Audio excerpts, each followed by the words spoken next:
Hello, world. I am so excited to announce my new show today. Welcome to the All Ball Show, presented by Abstract Sports, where we bring sports back to life. I'm your host, Kyle Clay 2K.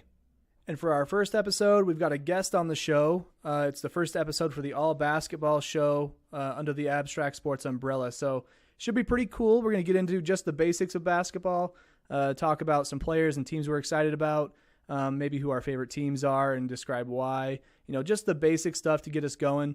And then as the season goes on, as long as I can get him back on the show, we'll cover more in-depth topics. So let's just get this thing going.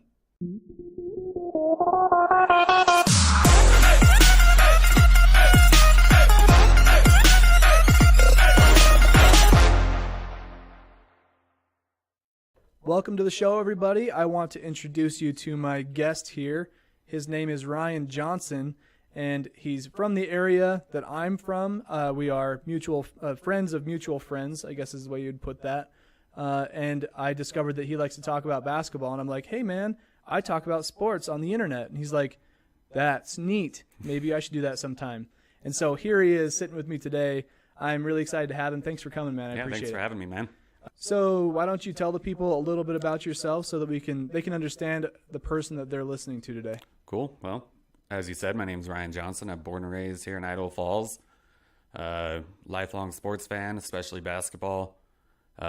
Football fan and other things too, baseball, but it's all basketball for me.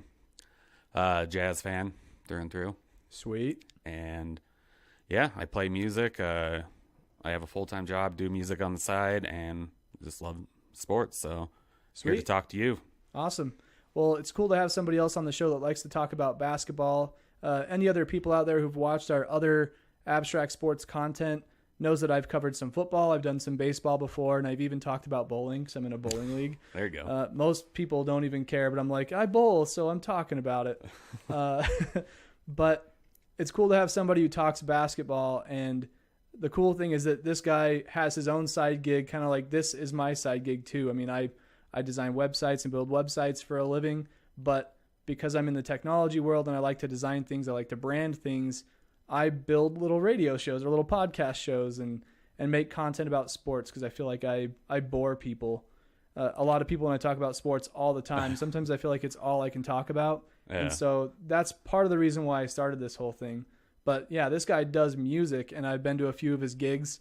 Pretty good stuff. Went to one just this last weekend, and it was groovy, man. Appreciate it, man. And I don't say groovy in a 70s way, like that's the type of music you play. I just mean that like I found myself like tapping my foot a bunch, and I'm like, holy crap, I know that guy doing that too. That's cool. I do have a band where we are groovy too. But groovy? It's a separate one, yeah. What's the name of the band? If you don't we actually don't have a name yet. We're just started back up. Oh, sweet. So, well, new things coming. Yep. Maybe we can get you to make a jingle for the Abstract Sports brand at some point. There you go. I got another band going right now called Regatta de Blanc, and we can make jingles all day. Sweet. I like it. So you mentioned that you're a Utah Jazz fan, and I don't have anything against them. I'll just tell you that up front, so don't be shy talking about them. So why do you like the Jazz? What got you into watching the Utah Jazz? Born and raised in Idaho Falls. My dad was a Utah Jazz fan. Stockton to Malone era back when I was a kid. Sweet, same here. Side note, Michael Jordan ruined my childhood.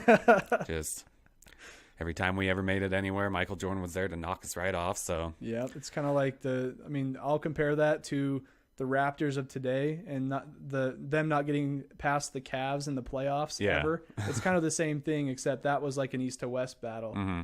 So yeah, no, it's just general area, so I had the ability to go to games a lot, and you got from where we're at, Idaho Falls, you really don't have a team you can really follow that you live close to or you live in the city of. Yeah. So that's kind of what drew me to them.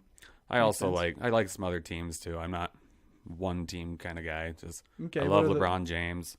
Okay. Been Golden State fan since about 2002. People don't believe me when I say that. They think I became a fan right when they won their first championship. But it's like back when Baron Davis was there, I think. When Baron Davis was on the team, I can't remember who else was, but they beat Dallas Mavericks.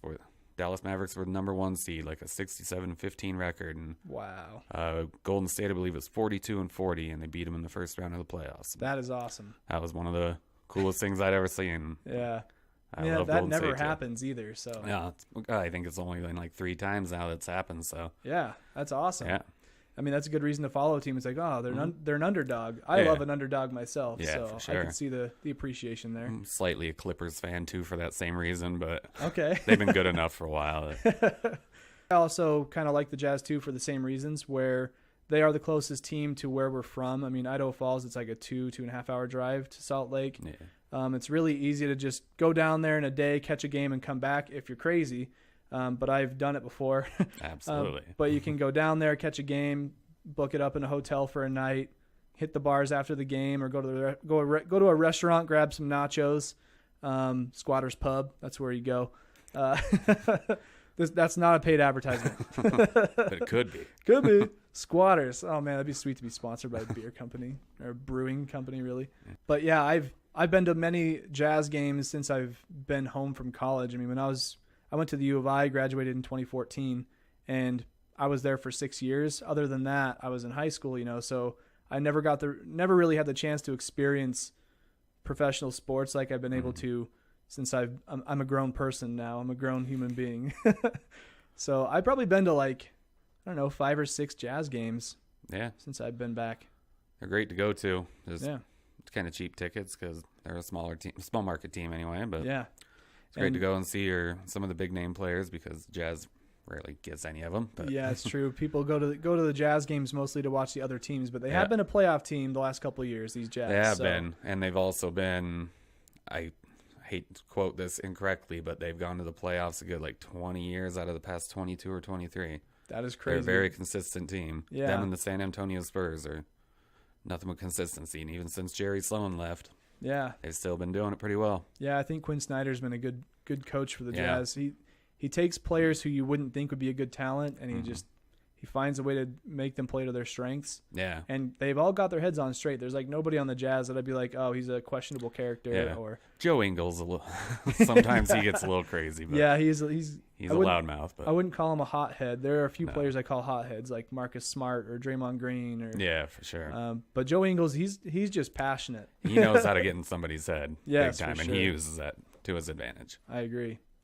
I was able to catch a couple playoff games in one season, 2 years ago when the Warriors were there. Oh, yeah. And the game that we went to, the Jazz beat them, I think. Oh, nice. It was the only win they got in the Yeah. entire series. It was they lost in 5 games. But that was probably the loudest I've ever heard any sports arena ever in my life. It's a sellout crowd, and the best team in the country or best team in the league is coming through. And there were a lot of Warriors fans. Yeah. The Jazz have a very passionate fan base down there, too. And Yeah, they really get into it. they do. I will say I have tickets to go to a Lakers game already.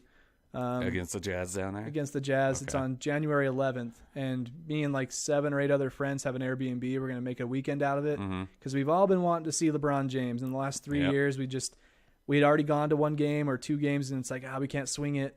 But this year is going to be the year, man. I'm really excited for that. That's awesome. I was looking at tickets to go down there for that, too. Those things are pricey if you want a good seat. Yeah, we did not get the best seats. Yeah. We're sitting like nosebleeds in the corner spot, Oh, okay. So you're way far away. It's still $150 or something for that ticket. Yeah, that's one of those seats where you try to tell yourself that you're going to not watch the big screens. You're going to try to watch the game, but then you're like, I can't, man. I need to see what's going on. They're 10 times the size on the big screen, and Yeah. there's little guys down on the court. Yeah, it's you just got to use the big screen for reference and look down when big things are about to happen. So you Yeah. can be like, I saw that with my own eyes. It wasn't through a screen. The first game I ever went to down there was the Utah Jazz against the Memphis Grizzlies back when Carlos Boozer, Darren Williams were on the team. Okay.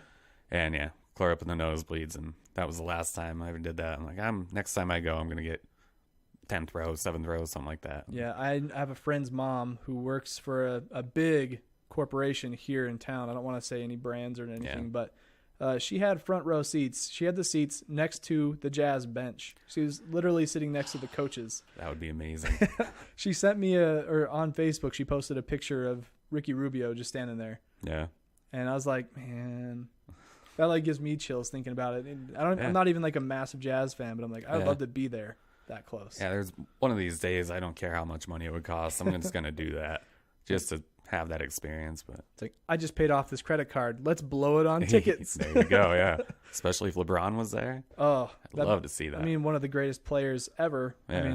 I mean, it's kind of hard to combat that anymore after his last season where he put in all 82 games and averaged all the points and got all the rebounds and assists. And 34 years old too. Oh my gosh. No player does that. Michael Jordan, when he was 34, he was about starting for the Wizards. Yeah. Kind of mediocrely. Yeah, I guess that's not fair to say.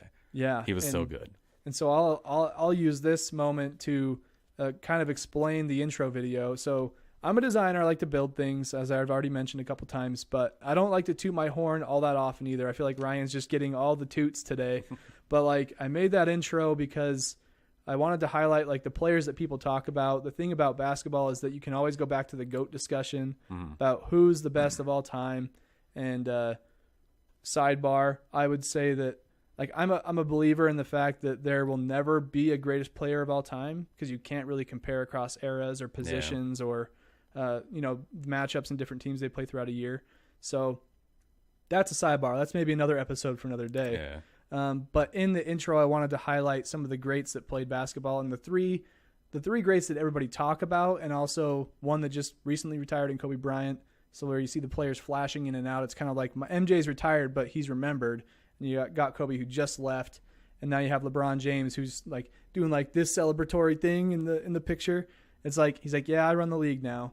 But you can tell he's got a humble face on. He's like, I'm here. Yeah, whatever. Oh, yeah. So pretty excited about that intro. Much like me, Ryan's been in a frenzy to kind of catch up on all the happenings in the NBA. It is kind of a crazy time where, I mean, it seems so fast where you go from the offseason and all the trades happening to preseason and summer league and all that stuff, more trades. And now you finally have set rosters for the most part, and these teams are already starting to play. I can't even believe it's mid-October. But in your dig around all the NBA stories and stuff in the last couple days, was there any storyline in particular or a team that stood out to you or a player or anything like that? Yeah, there's been quite a few of them. Just, I always kind of stay paying attention to the NBA as far as just, Sports Center, and I listen to ESPN radio and stuff. So you get the big stories, but yeah, the Jimmy Butler thing just blows my mind. I can't believe he wants out of there with that kind of team. Karl Anthony Towns and Anthony Wiggins on that team. They're one of the few teams that has 3 players of that caliber starting. Mm-hmm. And then I can't wait for Boogie Cousins to be back on the Warriors and to see how that goes. Because I don't know. I don't know if it's going to be good or bad. I just remember the Lakers of 2004 when they got Karl Malone and Gary Payton. Everyone thought that, they're going to win the entire thing, no problem. And that didn't happen at all, yeah. No. And they even had Steve Nash at one point, too. Yeah, that's right. In hopes to, like, give Kobe some speed and some passing ability around him, but even still. Just getting all those old guys all the time never didn't work out for him too well. Yeah. But yeah, the Jimmy Butler thing, I don't understand what's going on there. I think that the way he handled that situation was a little bit odd. Especially for his character. He's not that guy at all. No, he's always seems to be that happy, positive guy on the court, but apparently part of the story, if you haven't heard about it, when he first got put onto the Timberwolves team or when he got traded there from the Bulls, he basically said that he let Tom Thibodeau know how he felt, and he was very vague about it in his interview with Rachel Nichols. But I think what he was getting at is that he doesn't feel appreciated because he goes harder than everybody else on the team. Like, nobody seems to care as much as he does. Yeah. That's me reading between the lines a little bit. But yeah, I thought it was very strange. I don't know, like, do you think he's actually going to end up leaving and going to the Clippers or another team, or do you think he's going to try to make amends and stay there? I think he's going to end up leaving because kind of in an NFL comparison here with Le'Veon Bell right now. Mm-hmm. I don't know why Jimmy Butler is going to want to play for a team he doesn't want to be at and risk getting himself hurt before he can go sign a bigger contract with a different team. So yeah, I think he's playing his hand, and I think he'll get his trade, but I just hope he doesn't do anything crappy in the during the season, like just give up on games and not be a team player, because those guys are young that he's playing with, and they're looking to him for like leadership. So. Yeah, and like leadership in a lot of different ways in terms of like leading by example on the court, off the court recently, and maybe not so much. But yeah, he's in all the highlights that they were showing in that interview with Rachel. I just noticed that they were showing things where he was like putting Andrew Wiggins under his wing and like showing him showing him some plays. Like, he's definitely that type of player who wants to help his guys out. And the Le'Veon Bell situation it's a good point because he's still holding out, and it's going to be week 7. He said he's going to come back, and now he's not, apparently. Yeah. What's going on, man? So, yeah, I think that some trust was lost in this situation with Jimmy Butler, and I think Jimmy Butler got the shorter end of the stick in that deal because he complained so much, and now he's going to be going to a team that may not be able to contend. Yeah. If he goes to the West, I mean, the Timberwolves were the number 8 seed in the West last year. It's a tough conference, but going to the Clippers, they don't really have as many weapons as the Wolves have. They have a really solid team, and it's a veteran team, but I think a lot of the problem Jimmy Butler had, too, is, I don't know, Karl Anthony Towns and Andrew Wiggins are the future of that team, and they're getting max deals for being young right now, and they won't give Jimmy Butler max deal. Yeah, that's I don't believe wants, Jimmy right? Butler is max deal kind of material. He's great, but I don't think he enjoys that too much. Yeah. And about the DeMarcus Cousins thing, I actually forgot that he had made the move to Golden State until just a couple days ago. I'm like, oh, season's about to start, and here's my prediction, and I'll give you my prediction a little bit later because I think that should be the cap on the show probably of what we think is going to happen this year. But when I was going to do my prediction, I remembered he was on the team, and I was like, 5 All-Stars. Yep. 5 All-Starters. And Iguodala is still there coming off the bench, right? Yeah, I can't believe that. That team is so deep. I think how deep a team is probably one of the biggest factors in being successful in the NBA. I mean, there are a lot of things that go into it, like just pure talent, leadership, and veteran talent mixed with a bunch of young guys who can add speed with the IQ. But if you have a deep team that just is kind of good at everything they do, every guy has his role and he does it well, I think that's one of the most dominant things you can have. Absolutely. The only thing I worry about with them is, fatigue. Yeah. Kind of just, they've done it 3 out of the last 4 years, but I'm sure they want a three-peat. Yeah, and I think I'm going to dip into some psychology here a little bit where, like when you're working on a group project, for example, and you get the one person who's called the slacker or like the person who just doesn't seem to want to put in the work because there's enough people to do all the other work for them. Yeah. I mean, I don't think that's the case necessarily with the Golden State Warriors or most sports. I think they go pretty much 100% all the time because they want to win. But 82 games is a long season. Yeah. Injuries did hurt them last year. But I think there might be a little bit of that where it's like, oh, well, Clay can shoot threes. Like, I don't have to do as much, or maybe I shouldn't do as much because they can help me out. Yeah. And that might hurt them because they have so many good weapons. So, yeah, and just go back to look at them last year, not right before, but leading up to the All-Star break, you could tell they were just not interested in in the middle of the season, like the dead of it. They just get burnt out, and Steve Kerr, didn't he he let the players coach the game at one point because he was upset, and he just wasn't even doing anything. He was just kind of bored too. And it's too long of a season, but yeah, I remember talking about that last year and thinking that I'm like, yeah, disrespectful, but it's like, I mean, he doesn't really need to be there, does he? Well, he didn't. The one time he hurt his back or whatever and had to get all the surgery, and Luke Walton was the coach, right? Yeah, and he stepped up and. What was it, 32-4 or something like that? Mike Brown at one point had to fill in and I think that was in the playoffs. Mike Brown had to fill in, and I think they swept the majority of it. Yeah, it's pretty crazy how that team, when you have so much talent, they almost don't need to be coached as much because they have the talent that can pick up the slack from play calling and such. Yeah, I remember that game where Steve Kerr he had the players coach the game essentially. They were playing the Suns, and last year the Suns were the second bottom-most team in the league. They had 28 wins. And I think they were without Devin Booker for a lot of it, or a chunk of it anyway. And so he's just like, oh, we're playing one of the worst teams in the NBA, and it's before the All-Star break. And you already got however many wins they had at that time. But, the season prior to that, or I guess 2 seasons prior to that, 73 wins. And one before that, 65, I think. Yeah. Yeah. You got to keep it fresh for the guys. They're going to get bored after that long. Yeah, seriously. But the only other thing I'm concerned about too with somebody checking out is Boogie Cousins. He's on a minimum deal, I think $1.5 million. He's there for 1 year, right? Yeah, and he's going to be hurt for probably half of it. I think almost wow. all the way up to the All-Star break. So I guess I didn't realize he was injured. yeah, that was kind of why they got him for that cheap deal, because Okay. he won't be back for a little while. It's like, you're not going to be giving us that much production. Let's Yeah. just give you this much money. Yeah. Not exactly sure what he hurt, though, but Yeah. he is going to be out. So you've mentioned a couple of stories that happened just in the offseason here with Jimmy Butler and DeMarcus Cousins going to the Golden State Warriors, the winningest team, honestly, the most dominant team in the last decade, if you look at the championships and the playoff run. Mm-hmm. But one thing I saw recently, and maybe this is something that stood out to me because, I've shared it with you already and you said that's cool, but I've been doing a lot of stat crunching to put together this preview show I'm working on, right, for the preseason, or I guess now it's the regular season, so it's coming out a little late. Look forward to that.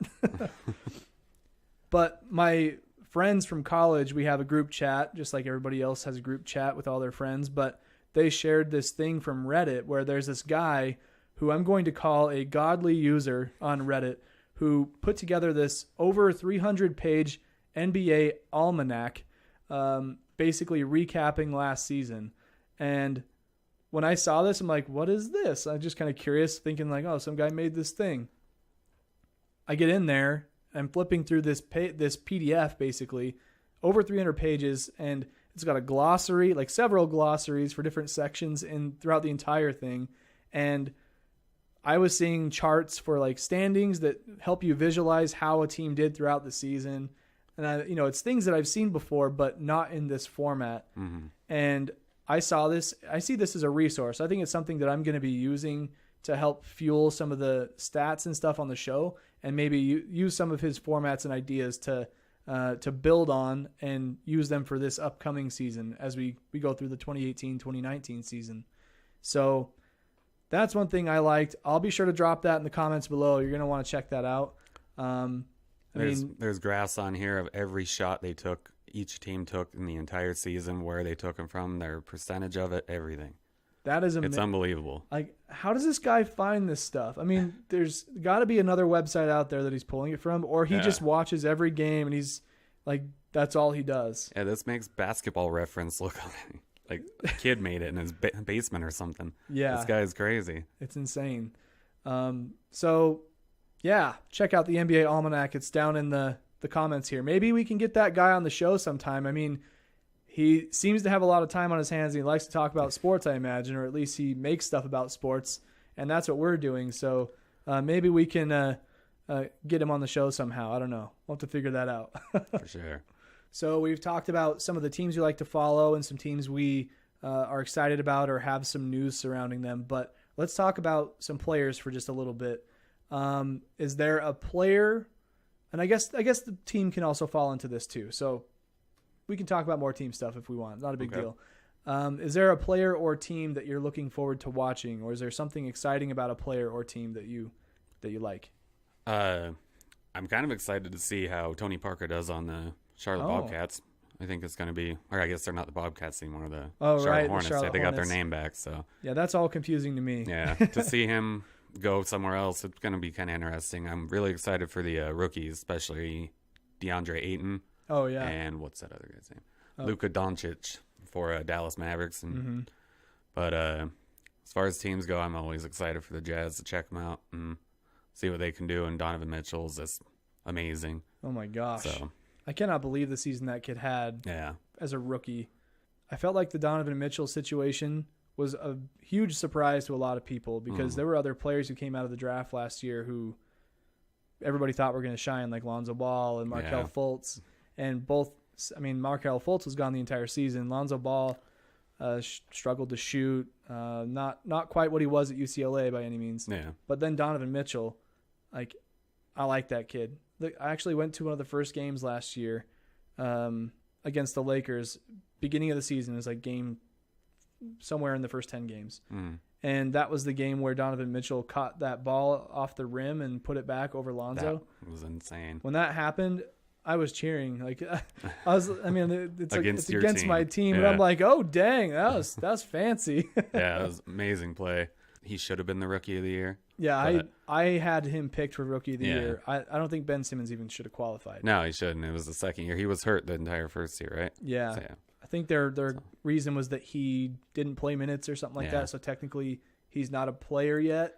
Yeah, I guess he's got a contract. What are you talking about? They had to be fair because they gave it to Blake Griffin too. And he was hurt that first year, but still. Yeah, I thought that was a little bit weird. It's like, we don't want to hurt Ben's feelings for him not having a chance. Yeah. And then he wins it, and it's like, oh, come on. That's why I'm excited to watch these rookies this year. Just have that one standout rookie that's going to blow your mind. And I think Ayton's going to be that. Just his length and physicality he's got. Yeah. And there's nothing but going up for him. Yeah. Hopefully the Suns can, with him and Booker, I think they can do a lot. Yeah, I think the Suns, they need everything they can get. And I think that pick will help them in a big way because he's going to provide some defensive presence that they didn't have before. And he's probably going to be a force on the offense too. Yeah. Then you have a guy like Devin Booker who can run around him, and he's going to be a good pick and roll guy to have there. Oh yeah. I guess talking about rookies, I'll mention Marvin Bagley the third. That dude. I mean, I've seen him play at Duke, but I've been playing some 2K19 recently. Okay. Yeah. This is one comparison I have, and I know there's people out there who use that as an educational tool. In this case, this is an educational moment for me from 2K19. But Marvin Bagley is a beast. Yeah. Like, he gets rebounds over everybody. It seems like his hand touches the top of the backboard. I mean, obviously that's not real. It's a video game. But if he's anything like his NBA 2K19 card, man, he's going to be good this year. I think those are usually fairly accurate. Yeah. I mean, think he will be. They're sort of like predictions based on expert opinions. So, I mean, if he's like that, I'm looking forward to Marvin Bagley.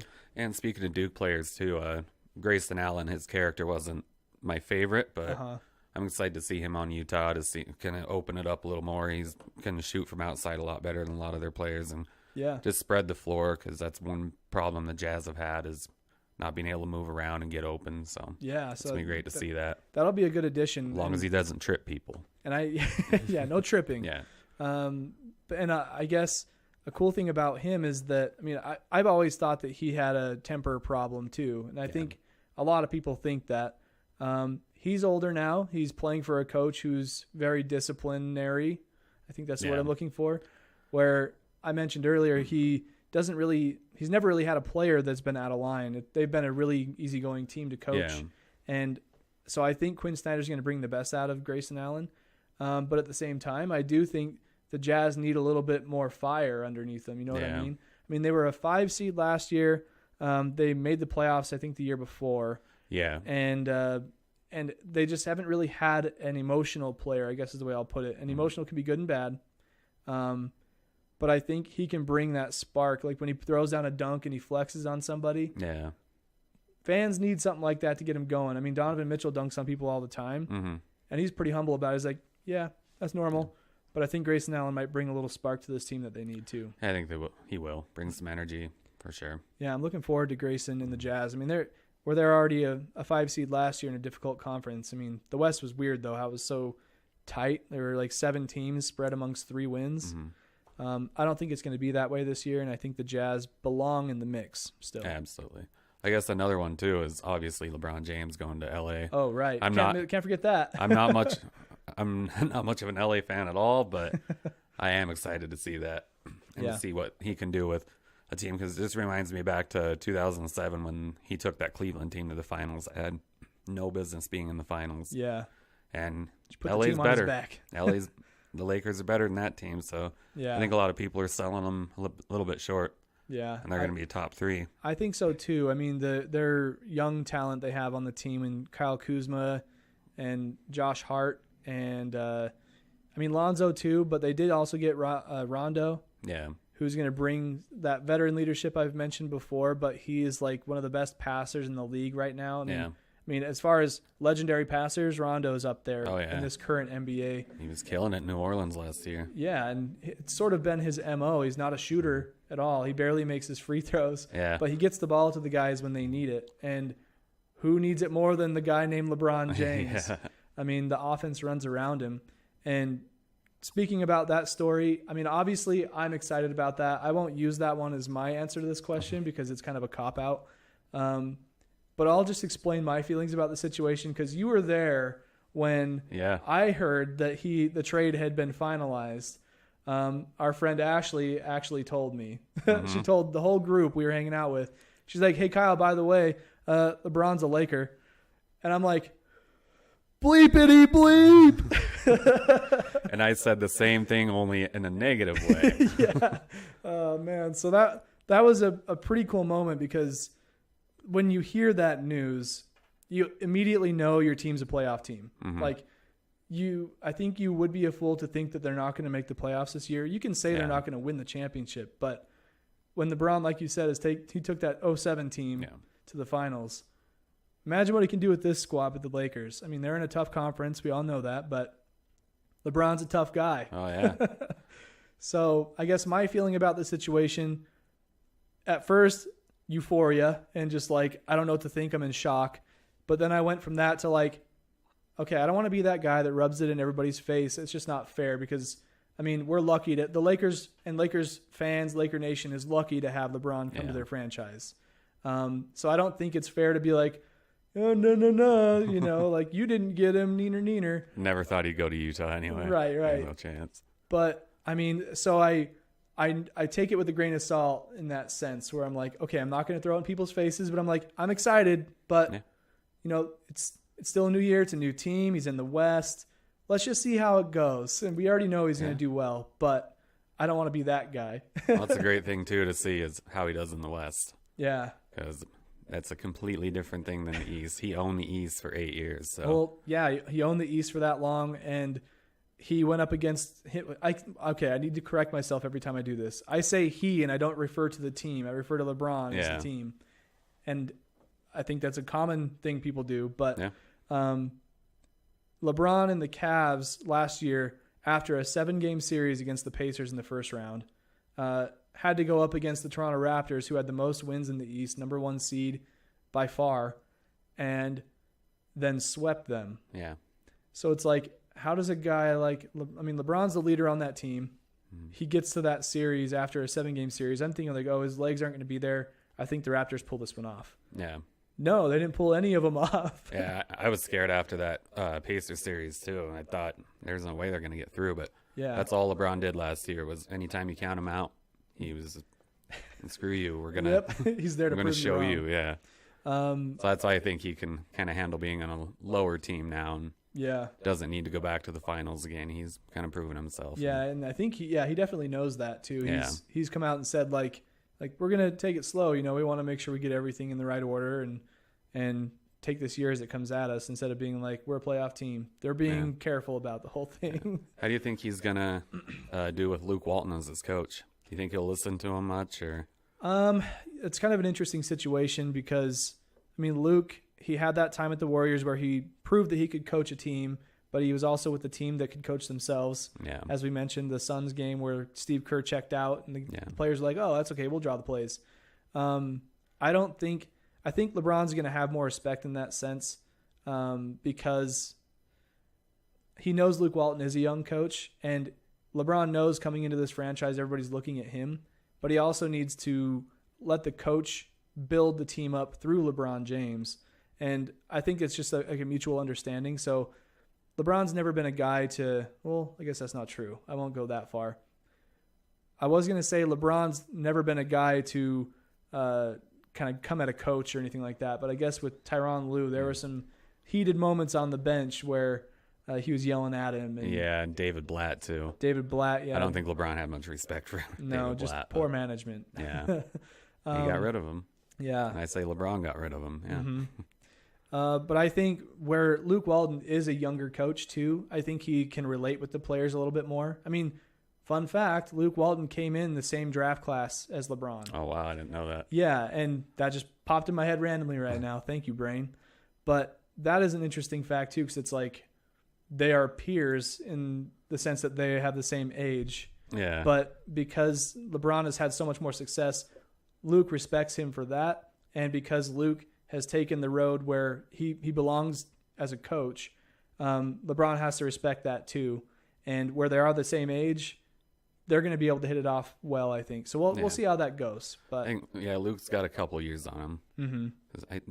Luke played college ball. Yeah, he did play I don't know college. where he played, but I don't know either. I think it was the same place his dad played, which I don't know where that was either. Yeah, I don't know either. I will say that when Luke Walton was a player, on the Lakers back in the day, I hated whenever he touched the ball. And this is me being a young fan that didn't understand how things worked or anything like that. And I've seen some highlights and plays from back then. And I'm like, you know what? Luke Walton wasn't all that bad. But it seemed like every time he touched the ball, he'd miss it, like miss a shot. Or like he just wouldn't get the ball to the right person. I'm like, oh, Luke, you suck. What are you doing? Or just pull up for a double contested three a lot. Yeah. And don't get me wrong. I was like, thank you, Luke Walton. Yeah. Yeah. So that's just me. When Luke became the coach, I'm like, really? But I know how it goes. Yeah, I was curious about that. I'd like to see how that goes. Mm-hmm. It's the first year I've ever been excited to watch the Lakers play, so it'll be interesting. I think it's the same for a lot of people. Yeah. So I guess I never really did answer the question. I mentioned Marvin Bagley being a player I'm excited to watch as a rookie, but I'm also pretty excited to see Devin Booker and see if he can take the Suns out of the drought that they've been in. I mean, he's a player. He's really young. He's like 22, 21 years old. He put up 70 points against the team a couple years ago. Yep. So he's a promising talent, and they've got Ayton with him now to try and make things work. So I'm looking forward to that team as well. But one guy who's sort of up in the MVP talks that I think doesn't really get talked about enough, and I think he's going to push it to the next level this year, is Giannis Antetokounmpo. Me too, yeah. And I don't pick that guy just because he has a long name and I know how to say it. I pick him because I wrote an article for the Abstract Sports blog. You can go check it out at abstractsports.com. But basically, in his last couple of years, his production has gone up ridiculous amounts. Mm-hmm. But back in 2015, 2016, Giannis had 1,350 points, and that landed him at the 30th spot on the scoring for the league that year. And then the next year, in 2016-17, he had 1,800 points. So he made a 500-point jump up to the 14th overall spot. And then just this last season, he had over 2,000 points, just barely broke the 2,000 barrier, 5th overall in the league, and he was in the MVP voting. Mm-hmm. And so I think at the rate that he's improving, or at least his scoring numbers are improving, I think that he does get over that hump. And it's not really a hump. I think he takes it to the next level this year. There are only one or two other players who broke the 2,100 point barrier last year, and maybe one that broke the 2,200. And I'm blanking on who that was. I think it was James Harden, but I could be wrong. But where he had 2,000 points last season, he's one of very few players to do that last season. So I think he takes the next step up. Also, he has a brother that's in the league this year. Oh, wow. I found that out going through the preview show material. I don't remember what team he's on, but he has equally hard to pronounce last name. Obviously, it's the same last name. I think it's like Kostas Antetokounmpo. Okay. But he's a two-way player, so he's technically on a G League contract, and he plays for the NBA team at the same time. But I think they're kind of testing him out to see if he's going to live up to what his brother can do or has done, because they're all similar size, really big, huge wide wingspan, things like that. So, he's on the Dallas Mavericks this year. Dallas Mavericks, There we go. Thank you, technology. Mm-hmm. But I think those are my guys that I'm looking forward to. I think it's good to have.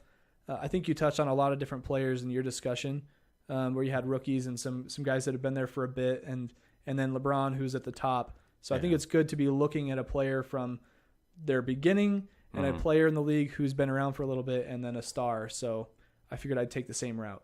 Cool. Now that we've talked about players that we're excited about, can you think of a player or a team, I guess, all inclusive? Can you think about anything in the NBA that you feel sorry for? Like, is there a player that you're like, oh, they're just in a bad spot? I guess I don't really know what DeAndre Jordan was going to do in Dallas. They've been pretty lowly lately. I feel bad for him because he was on a team 2 years ago with Chris Paul and Blake Griffin, and now he's on with, I forgot his name already, Lucas.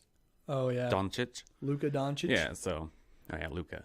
So I guess that's good for him, but I'd still feel a little bad for him. He's trying to get to a better team, and he always wanted to play in Dallas because I believe he's from Dallas. Yeah, and Mark Cuban's been trying to get at him for years now, I think. Yeah. And on the other side of the coin, I feel bad for Doc Rivers because literally everybody who was on that team that was great is gone now. Mm-hmm. Like DeAndre Jordan is gone.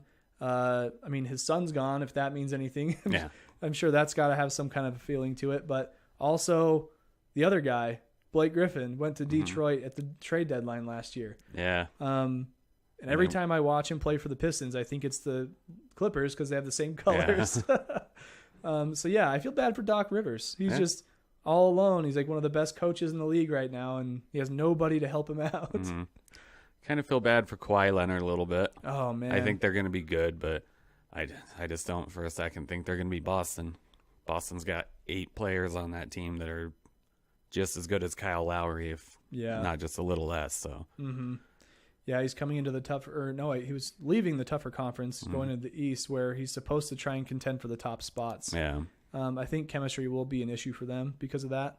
And I'm not. You're like setting me up perfect for this, man. I'm not lying. I feel bad for DeMar DeRozan and Kyle Lowry. Oh yeah, like that trade happened. Kawhi wanted out. DeMar didn't, but they are very similar playing style type of players, similar positions. I think Kawhi has better defense than DeMar. But not only did DeMar not want to leave Toronto, he was good there, but you split up the duo of DeMar DeRozan and Kyle Lowry. Like, we're not going to have those cool interviews after games anymore. Yeah, always doing them together. And yeah. Part of the same story, I also kind of feel bad for Coach Popovich. And it's going to get sad here for a minute. But, I mean, his wife passed away last year, like right before the playoffs started. And this came at a time when Kawhi was wanting to get a second opinion about his injury because he didn't feel comfortable playing. And management and players and the league and media was like, they were taking it as disrespectful to the team. And, you know, Coach Popovich couldn't be there to coach his team because he was grieving. His wife had passed away. Yeah. Like, I couldn't imagine what he was going through, having to leave his job where he's competing for, like, the second love of his life, I guess you could say, after losing the other. And I think this year, you know, he's going to get back to what he loves doing, and I think it'll be a comfortable spot for him. But I feel bad for him because, given the circumstances, he wasn't able to fulfill the entire year. And I know that he would want to, but obviously other things get in the way. Life is more important. So a couple I can think of, the Cavaliers. Oh, yeah. Second time in however 8 years that they've lost the best player in the league. Yeah, I think Cavs fans are probably the most upset in the Cavs circle. I think they handled it a little better this time, though. Yeah. And I think LeBron handled it a little better, too. Didn't go on TV and make a fool out of himself. But I also feel bad for the Washington Wizards for thinking that Dwight Howard's going to help them. 'Cause he never does.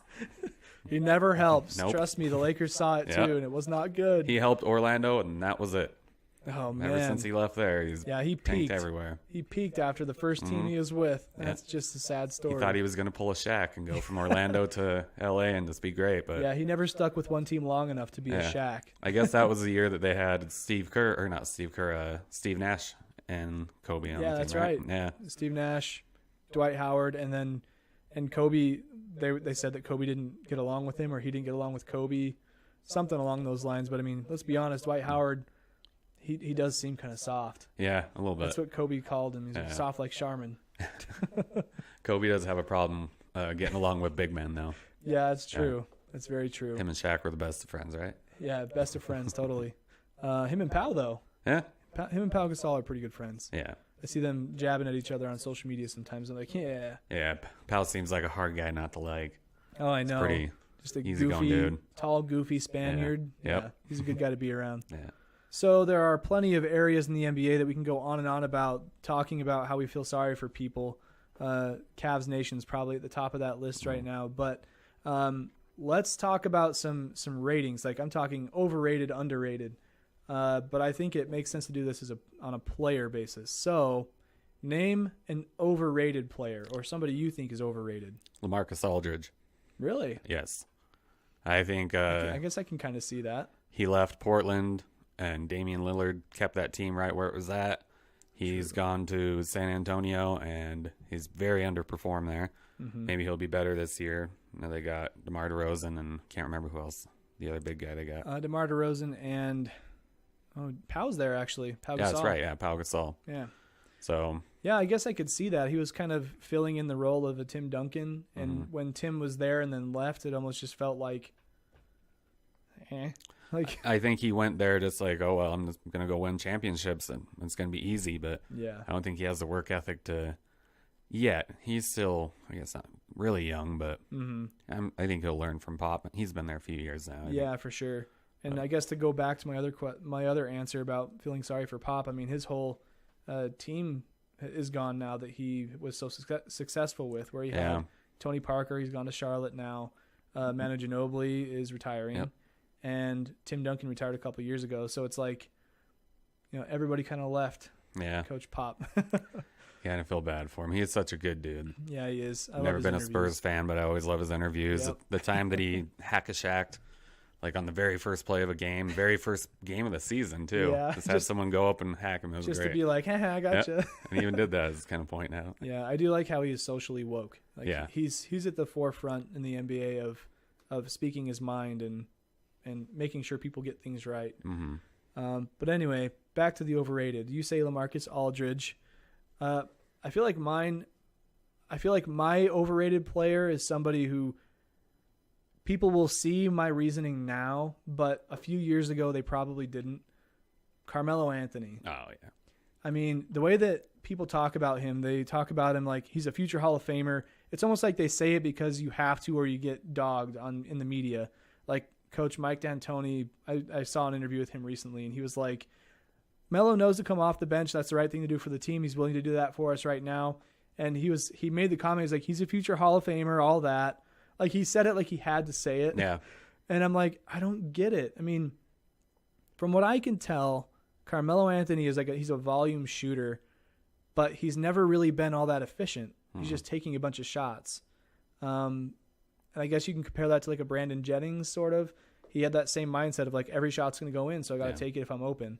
And if you're open, take it. But I mean, if you're not shooting well, maybe you can use some defense or some passing which to get you he doesn't going. play. No. He doesn't make people around him better at all. No. He actually kind of has the reverse effect. Yeah, like with the Thunder. Yeah. He didn't seem to help them really in any particular way. He only had like 700 points or something. Yeah. He's always going ISO. That's what he does, and that's what just make Mike D'Antoni in New York so upset. Yeah. Just kept going ISO and can't do that. Yeah, so we'll see how he does in Houston coming off the bench. Maybe it'll be a different story. But that's my overrated player, and I think that's a player who's like supposed to be a legend. I'm not 100% positive of this, but I'm kind of wondering how overrated, or if they are overrated, Kyrie Irving and Gordon Hayward are. Because they sure didn't need them last year. Yeah. And those are supposedly the two best players on their team, and well, now Tatum is probably the best player on that team. But yeah, and we all know Gordon Hayward missed the entire season. Yeah. Kyrie Irving, I think, missed like 30 games. Yeah. Or more than that, maybe. Well, he missed the entire postseason, but that's right. He got hurt just a little bit before the postseason. He had to have like a microscopic knee scope thing. But yeah, you did see how far they went in the playoffs. The Celtics got to the Eastern Conference Finals. That's an awful lot of money they're paying those two guys too. Yeah. So they better prove themselves this year. They looked good last night. Yeah, they did. It's like half wanting to say that James Harden's kind of overrated, but he won MVP last year, so it's kind of hard to say that when he gets MVP. But maybe it's a reason to say it because somebody else could have won it. Yeah, because LeBron James should win it every year. Yeah. You mentioned LeBron James could have potentially won the MVP award. And have you heard of a guy named Nick Wright? He's that analyst who talks about LeBron like all the time.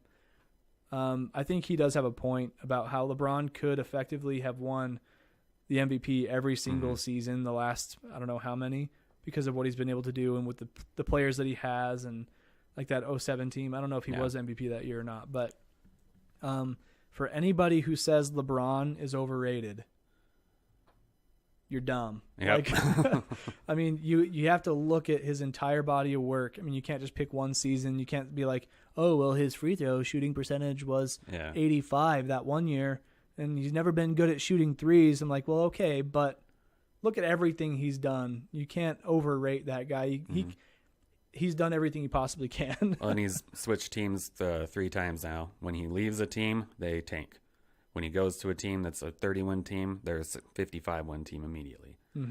It's just like Michael Jordan. They don't give him the MVP every year because I don't know, try to make it spread it out. But Michael Jordan should have been the MVP every single year he played from 1988 on. Mm-hmm. LeBron should have been it since 2006 as well. Yeah. I get it why they don't, but we all know he's the best player every year. Yeah, I get that too. There was a couple times in LeBron's career where I'm like, oh, he's full of himself. Only because he comes out and he's like, I'm the best player in the world. Mm-hmm. And he said that. I'm like, that's very self-centered of you, Mr. James. But then like a year goes by and I'm like, dang, he's right. Yep. And then you're like, oh, he's going to slip up this year. He's going to finally we'll show you. Us fans will show you. And he's like, not even listening because he's LeBron James. Yeah, fans tried to hate him for about 4 years. There's still fans out there that do. But yeah, I mean, the dude built a school. Yeah. And he was doing this with his team throughout the season where he carried the Cavs. Oh, man. I was actually thinking about how teams tank. And, I was thinking the Cavs were going to have, a terrible season, under 30 wins or under 25 wins or something like that. Mm-hmm. And I'm like, wait, they still have Kevin Love. They still have Jordan Clarkson. They've got Kyle Korver. They have guys who can put up points. Yeah, they still have J.R. Smith. They still have the guy with the big Supreme tattoo on his calf. Yeah, the guy who doesn't pay attention to how much time's left on the clock. Yeah, they have some weak spots. Yeah, a little bit. They have Larry Nance Jr. too. It's not crazy good, but right. But they can do some things. So I was looking back and I'm like, I don't know, maybe they won't super tank, but they're not going to be what they were. That's for sure. I don't even. Maybe a winning season. I can't. Yeah, that's tough. That's tough to say that. Maybe 40 wins, but because look at what Kevin Love did without LeBron James. Look what Chris Bosh did without LeBron James. They didn't do anything. Yeah, that's very true. Mm-hmm. And you have to think about it too from a non-statistical perspective. Sure, he impacts the stat book a ton, and when you lose that, you suffer because people have to kind of show up and do more than they have before. Yeah. But you also are lost a part of your soul. LeBron is the powerhouse of the cell. He is the nucleus. He kind of without him you fail. Yeah. He kind of pushes people away though recently. Yeah. People aren't wanting to play with him. I think that'll happen when a player gets older, players start to think that they're actually not as good as they were, they're aging. It'll be interesting to see how it plays out. I mean, at the Lakers he seems a lot more laid back, so yeah. Well, there's no one on the Lakers anyway that feels like they should be looked at just as much as him. Right. Kyrie that was Irving. The problem before. Yeah. And that's why Kawhi didn't want to go to the Lakers. Wait, no. Kawhi did want to go to the Lakers. Kawhi or Paul George?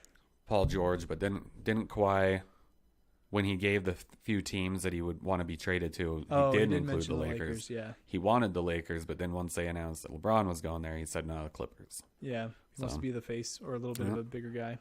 You're always going to be overshadowed by LeBron James. Yeah, it's true. No you just got to kind of deal with it. Who was on that team, the Wizards team, when Michael Jordan was there? Michael Jordan was not in his prime, but you still don't remember anyone on that team. No, I can't. I seriously cannot think of anybody. So now that we've talked about some overrated players and situations in the NBA, let's talk about those situations that we think are underrated. One quick one I'll get off my chest is I think Donovan Mitchell was underrated last year simply because he didn't get Rookie of the Year. Yeah. That's fair. Another quick one I'll mention that I don't think is a super good example, but I think Sean Livingston is underrated. Yeah. I think that he could be a much better player on another team. Whenever he comes off the bench to play for the Warriors, he's very efficient, makes all of his shots. But much like LeBron does to all the players on his team, he overshadows them. Mm-hmm. I think Livingston is overshadowed by the overall success of the Warriors. And, I mean, I think people do respect the role players on the team because that's why they are so good. But I don't think he gets enough credit for what he's able to do coming off the bench and things like that. But not to say that the Warriors haven't mentioned it somewhere in their locker room or whatever. Yeah. I'm sure he's appreciated, but I just don't think people talk about Sean Livingston enough. Mm-hmm. The Charlotte Hornets are going to be a little underrated this year too. What they have and it seems like they've been building forever to be better, but it seems like they're getting pieces. Tony Parker is absolutely going to have an effect on that team. Yeah, for sure. Leadership that they've never had before. Mm-hmm. And again, they don't have Dwight Howard anymore, so things are going to look good for them, I think. Business should be booming. Yeah. I think everyone always sleeps on them big time. And the Clippers a little bit. They have Patrick Beverley, Avery Bradley, and it's going to be a good team. Patrick Beverley is a scary defender. Yeah. That situation where he stared down Lonzo in the opening game of the season last year, like that made me even more excited about the NBA starting up because he was coming at a rookie who had some heat coming into the season. Yeah. And I was just like, oh, yeah, come at him. Yeah, let's go. I think the Cavaliers will be a little underrated. Like we talked about what they have. Yeah, it's like true. I'm looking at power rankings right here, and they have them at 24th. I really don't think Cleveland's going to be that low. I don't think they'll be that low either. No. The East isn't all that difficult. Yeah. Tyronn Lue is a good coach, and he proved he was a good coach, and hopefully he can do something with Kevin Love. Yeah, I mean, they definitely have some success they can build off of. Yeah. I mean, they have the formula. They just have to do it with a different variable. You know what I mean? Well, and they've got Rodney Hood. By no means is he going to fill LeBron James' shoes, but Rodney Hood used to play for the Jazz, and he was great for the Jazz. Yeah, I loved him. One of the games I went to, he put up he had 8 3-pointers in a half or something like that, and it was like, who is this guy? Yeah, so he definitely has the ability to step up and contribute. Yeah, and they got George Hill. He's always been a solid player. Another Jazz guy. Yeah, they've got. That's another good point is that they have guys who came from other teams, mostly to help LeBron and surround him with chemistry and certain roles. But, yeah, they've got George Hill and Rodney Hood who came from the Jazz, and you've got Larry Nance and Jordan Clarkson who came from the Lakers. So they have guys who know each other's tendencies. If they can build off of that and around the others, I think that can be a good touch. Yeah. I also like the Cavaliers a lot because they do have multiple players from the Jazz. Kyle Korver, too. Yep. Yeah, people forget he played for the Jazz. I never forget, but a lot of people forget. Yeah. Never forget. Never. That's true. Different era, though. Yeah. Yeah, that was the Darren Williams, Carlos Boozer era. It was a good era, though. They were good in that time. That was a fun Jazz team. Yeah. All right, so I think we covered a lot of really interesting topics that aren't super in-depth. They're just kind of conversational and things that people like to hear, especially when the season's starting, and just hear people's thoughts about upcoming players, new players, and some of the stars and whether they're going to hold on to what they've had in their careers and whatnot. So it's been some really good conversation, but now it's time to get serious and lay a prediction on the line for people to judge us on. And the big one here, it's game one for a lot of these teams in the NBA for the 18-19 season. It's a long season, 82 games, and then you have the postseason, 4 series to play through, and there's only 2 people who can get to that 4th series in the playoffs and play for a championship. So I want to do you want to go first? Do you want to make your prediction, or do you want me to go first? And you can go ahead and go first. All right, I'm going to go first. One of my friends, Jacob, if you're watching this, I know you're not because you never do. He actually texted me, and he was like, what's your prediction for the finals? And I don't know how, but the answer came out of me faster than I thought about it. It seemed like it felt right when it came off my fingertips. But I predicted that the Warriors are going to beat the Celtics in 5 games in the NBA Finals this year. And I guess my reasoning behind it is the Warriors are the best team in the West, even though the Rockets had a better record last year. I think that team has more chemistry, has more success in recent years that they've built off of, and they're all still together. You would think that one player would have left by now, but clearly they have something good, and a lot of those players are in it for the long haul, as long as they possibly can, it seems. And so I think it's kind of hard to knock a team like the Warriors, and I know people hate them because of Kevin Durant and why he went to the team that he competed against in the playoffs the previous year, left his original team behind. But that aside, I think they're just a better team than everybody else. And the Celtics, they are going to have Hayward and Kyrie Irving back. They didn't really need them last year, but I think having them around the team, even though they were injured, with Coach Brad Stevens, I think the Celtics are going to be a force in the East. I think the Raptors are going to have some troubles chemistry-wise just because of the big trade that went down. They lost their coach in a weird circumstance. So I think the Celtics do it this year. They get to the finals.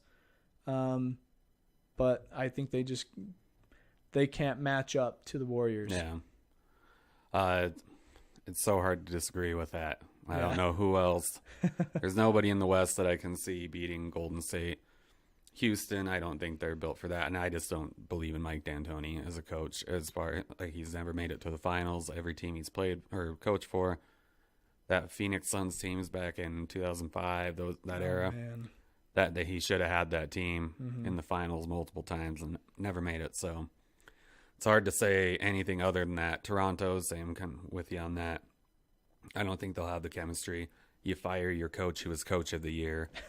I don't believe Kawhi Leonard. I really don't believe he wants to be there as much as he's letting on right now. He also knows, like, I'll just make it 1 year in Canada. I'm going to go where I want to go. So In Canada. Yeah. The only way I could see either of those teams, Golden State or Boston, not making it or, not winning it is what we talked about earlier. Chemistry issues are just getting burnt out.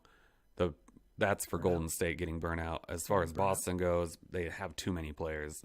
They are loaded, and there's gonna be guys on there. They're gonna be. If they have any adversity in that team, they're gonna have fights of who's starting, who's not getting the minutes, and I think that's the only thing. But I think Brad Stevens will handle that great, like he has handled everything. Yeah, I'm a big fan of Brad Stevens because Gordon Hayward played at Butler. That's true. When Brad Stevens was there. Yeah, and that's something they didn't get to capitalize on last year. Yeah. I mean, there was an interview where Gordon Hayward said that he feels like there's unfinished business because when he was at Butler with Brad Stevens, they didn't quite make it all the way to the championship. And with Brad Stevens being one of the best coaches in the league for one of the best franchises in NBA history, for that matter, I think they have a really good shot this year. But again, just the matchups, man. Yeah. So are you saying Warriors Celtics as well? Or yeah, I'd have to. You kind of have to. Yeah, I will pick. It's a popular pick. I mean, I will pick the Celtics to win it, though. Really? I will, yeah. Wow. Because, again, by the time you get that late in the season, I just don't think Golden State's going to be able to hold up that long anymore. And I think the questions are going to start eating at them of where's Kevin Durant going?